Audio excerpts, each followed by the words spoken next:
rose. This cake represents the sweetness of life and the bright journey ahead. Mga kaibigan, sabayan natin, sabayan niyo po kami, kumanta ng happy birthday. Kung sintonado kayo, okay lang yan. Ang importante, malakas. Para kumanta lang tayo sa video, okay? Please. Okay, is the cake ready now? Okay. Sabay-sabay tayong kumanta. Hindi ko na alam. Okay, let's sing a happy birthday. Do we have a happy birthday amateur music? Okay. Okay. Let's sing happy birthday. 3, 2, 1, go. Happy birthday to you.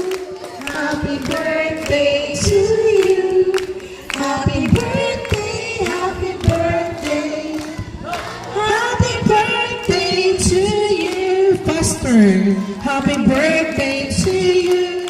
Happy birthday to you. Happy birthday, happy birthday.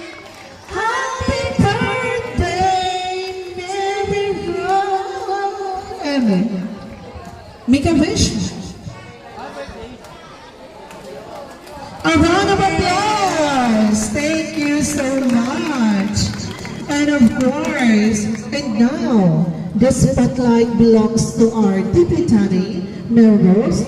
This is your moment to share your gratitude and wishes as you embrace this new chapter of your life.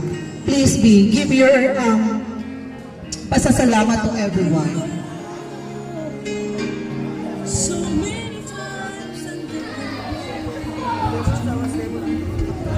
Good evening, everyone. I just want to say thank you for coming. Kasi alam ko pong pumapagyaw. May ibang tao din po na nagsabi na Kesyo, ganyan daw po kasi hindi daw po makakate na.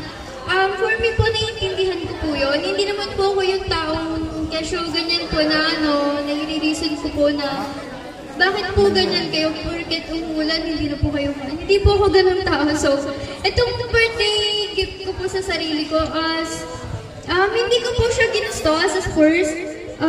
Parang nagkaroon lang po ako ng second chance or second choice para piliin ko po yung gantong sistema po ng pag-birthday ko po ng dibo ko. So, gusto ko lang po magpasalamat kay Papa. Kasi kundi po dahil sa kanya is wala po tayo ngayon, wala po ako sa harapan niyo ngayon, hindi po ako nagsasalita sa inyong lahat ngayon. Thank you po kasi